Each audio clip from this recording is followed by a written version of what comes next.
Hello નમસ્કાર મિત્રો, વિડીયોમાં તમારું સ્વાગત છે। મિત્રો, બનાસકાંઠાના લાખણી તાલુકાના ગેળા ગામે હનુમાન દાદાનું મંદિર આવેલું છે।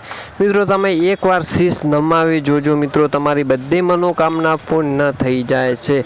મિત્રો, આ મંદિરમાં મિત્રો લાખોનો શ્રીફળનો ઢગલો તમે જોઈ શકો છો આગળ વિડીયોમાં। મિત્રો, 50 લાખ શ્રીફળનો ઢગલો ચડી ગયો છે, પણ મિત્રો એક પણ શ્રીફળ બગડતું નથી। મિત્રો, આવા હનુમાન દાદાના મિત્રો ચમત્કાર કહેવાય। મિત્રો, તમે આ પૂરો વિડીયો જોઈને તમે શું કહેવા માંગો છો મિત્રો જરૂર કોમેન્ટ કરજો। મિત્રો, તમે પૂરો વિડીયો તમે જોઈ શકો છો। મિત્રો, હનુમાન દાદાના શ્રીફળનો ઢગલો કેટલો ચડ્યો છે એ પણ તમે આગળ વિડીયોમાં જોઈ શકો છો।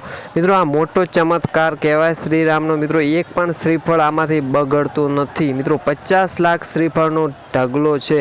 મિત્રો, તમે જોઈ શકો છો। મિત્રો, આજનો શનિવાર છે। મિત્રો, 6 થી 6:30 વાગી ગયા છે, પણ મિત્રો પબ્લિકની લાઈનો લાગેલી છે।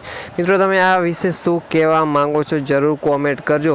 મિત્રો, દર શનિવારે મિત્રો હજારો પબ્લિક આવતી હોય છે। મિત્રો, બધાની મનોકામના પણ પૂર્ણ કરી નાખે છે આ હનુમાન દાદા ગેળાવાળા। મિત્રો, તમે જુઓ પૂરો વિડીયો, કેટલા શ્રીફળનો ઢગલો છે। મિત્રો, કેટલો ઊંચો છે અને કેટલા શ્રીફળો છે, પણ એમાંથી એક પણ શ્રીફળ બગડતું નથી। તમે જોઈ શકો છો મિત્રો, 50 લાખ શ્રીફળનો આ ઢગલો છે। જુઓ મિત્રો, વિડીયોમાં એક કોમેન્ટ કરી દેજો મિત્રો, જય ગેળાવાળા હનુમાન દાદા। મિત્રો, જરૂર એક કોમેન્ટ કરજો અને મિત્રો તમારી બધી મનોકામના પૂર્ણ થઈ જશે। અને મિત્રો, તમે આ મંદિર પહેલી વાર જોયું હોય તો પણ જરૂર કોમેન્ટ કરજો કે મિત્રો અમે આ મંદિર પહેલી વાર જોયું છે ગેળા ગામનું।